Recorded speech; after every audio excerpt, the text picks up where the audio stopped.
Oke, halo guys, selamat datang di Carry Auto Channel. Ini adalah modem rakitan yang udah kita custom casing 3D printing. Nah, di postingan YouTube Carry Aktif sebelumnya kan saya mau desain-desain 3D untuk casing modem rakitan. Nah, sekarang udah kita printer ya, printing kayak gitu ya. Nah, ini udah jadi, mesinnya juga udah dimasukin dan hasilnya cukup memuaskan. Nanti kita akan review secara detail. Nah, cuma sekarang saya lagi bikin video di belakang rumah nih.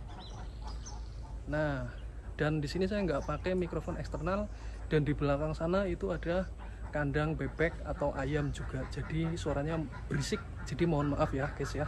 Nah, jadi ideku bikin casing 3D printing kayak gini tujuannya apa? Tujuannya supaya lebih rapi, lebih presisi, dan pembuatannya lebih cepat.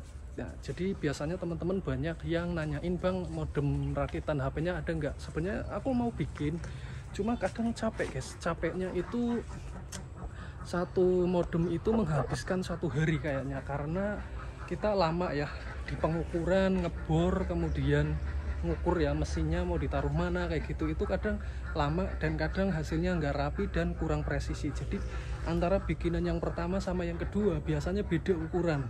Nah, sekarang kalau misal kita bikin casing pakai 3D printing kayak gini kan, kalau kita misal udah ukur, udah presisi, tinggal kita printing aja.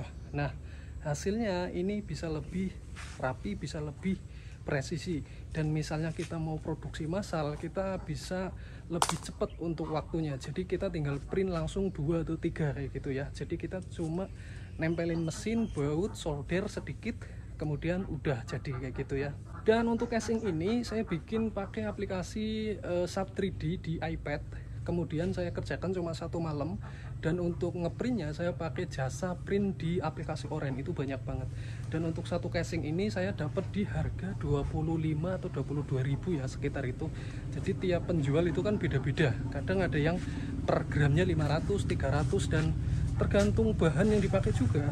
Dan ini bahan yang aku pakai ini nggak terlalu bagus-bagus amat dan nggak terlalu jelek-jelek amat ya.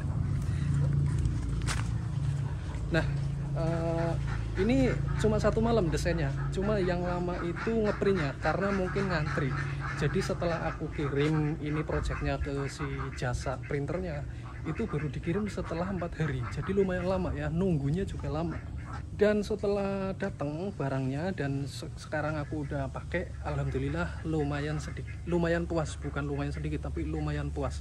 Yang belum lumayan apa, kemarin itu terlalu buru-buru aku ngeprint, jadi ada beberapa yang harusnya masih bisa dimaksimalkan. Contoh, tempat buat naruh sesuatu di dalam itu belum terlalu detail aku ya.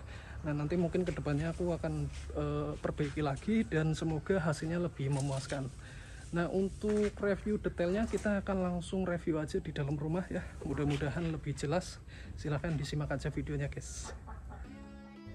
Oke, kita akan bahas detail mengenai modemnya. Jadi ya sebenarnya ini cuma beda di casing aja ya, lebih rapi kayak gitu. Jadi untuk kebutuhan produk massal itu lebih cepat bikinnya.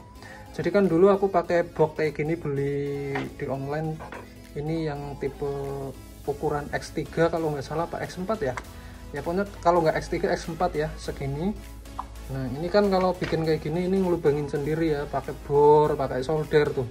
Hasilnya melebar kemana-mana, nggak bisa rapi, kemudian kadang kurang presisi, kemudian juga baut kayak gitu yang ngebor. Nah, sekarang sejak pakai casing 3D printing, kita bisa custom sesuai dengan kemauan kita. Jadi di sini aku udah bikinkan tuh baut buat dudukan, ini nggak aku baut, ini ternyata aku ngukurnya agak melenceng, kurang pas ya, nanti diperbaiki. Kemudian untuk tipe C, ini tipe C bukan buat kabel data ya, tapi ini buat ngecas fast charging ini guys. Dan ini udah ada stoppernya atau apa ya, dudukan rumahnya, jadi dia nggak geser-geser tuh, kenceng ya. Nah, ini bisa bikin kayak gini. Kalau di sini kemarin untuk masang ini aku lem tuh. Nah, kemudian untuk lubang kayak lubang tipe C nya jadi bisa dibikin lebih presisi, lebih rapi. Saklar untuk on off nya juga lebih rapi. Nah, ini lubang ini buat antena. Jadi kalau misal mau ditambah antena eksternal, nah kayak gini ya. Nah, dibaut. ini kan bisa dibaut tuh. Nah kayak gini guys. Nah cuma ini aku udah pakai antena internal loh.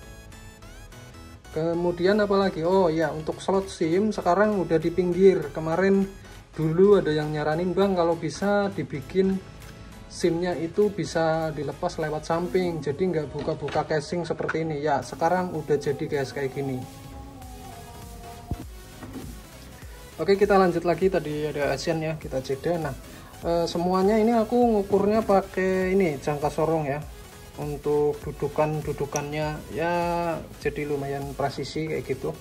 Dan untuk masalah firmware terus fiturnya apa itu masih sama, cuma sekarang ini saya lagi coba-coba untuk auto mode pesawat tanpa mematikan hotspot. Jadi ketika dia mode pesawat, hotspotnya nggak mati. Nah aku lagi bikin kayak gitu, dan ini udah berhasil sebenarnya di Redmi 4X. Nah di sini udah bisa. Jadi ketika, nah ini nanti saya akan aplikasikan di Redmi 4A. Lah mati malah. Jadi ketika kita mode pesawat, hotspotnya nggak mati kayak gitu. Paling cuma bedanya di itu, lagi kita bikin project seperti itu. Dan ini ada lubang-lubang untuk sirkulasi udara, jadi biar nggak terlalu panas ya nanti di dalam. Kemudian dia juga udah double heatsink, atas bawah udah dijamin mesinnya aman ya, nggak overheat. Kemudian dia udah fast charging pakai modul Type-C ini ya. Sekali lagi ini bukan kabel data tapi untuk ngecas baterainya itu sendiri. Dan yang terakhir adalah ini stoknya cuma satu. Kalau teman-teman minat langsung diorder. Ini barangnya langsung aku kirim. Ini adalah barang pribadi, barang apa ya yang biasa aku bawa kemana-mana, ini pakai yang ini. Dan sekarang belum ada stok lagi, cuma ada satu. Nanti kalau misal teman-teman minat, nanti aku bikin lagi dengan custom casing kayak gini lagi ya. Nah kalian bisa request warnanya juga nanti ya, mau warna hitam, orange atau apa, nanti bisa cat aja. Dan ya kayak gitu ya, untuk spek sama, masih sama, cuma beda di kemasan atau casingnya aja. Jadi sekarang kalau misal dibawa kemana-mana lebih rapi, lebih bagus, nggak apa ya, nggak malu-maluin ya, lebih rapi soalnya dia. Nah, buat nongkrong juga kece ya, kayak power bank atau kayak musik box kayak gitu ya. Oke, baik. Jadi untuk review casing 3D printing mode perakitan dari Kreatif cukup sekian. Semoga bisa menginspirasi teman-teman. Kalau minat langsung aja cek deskripsi video ini. Sampai ketemu di video selanjutnya. Bye bye.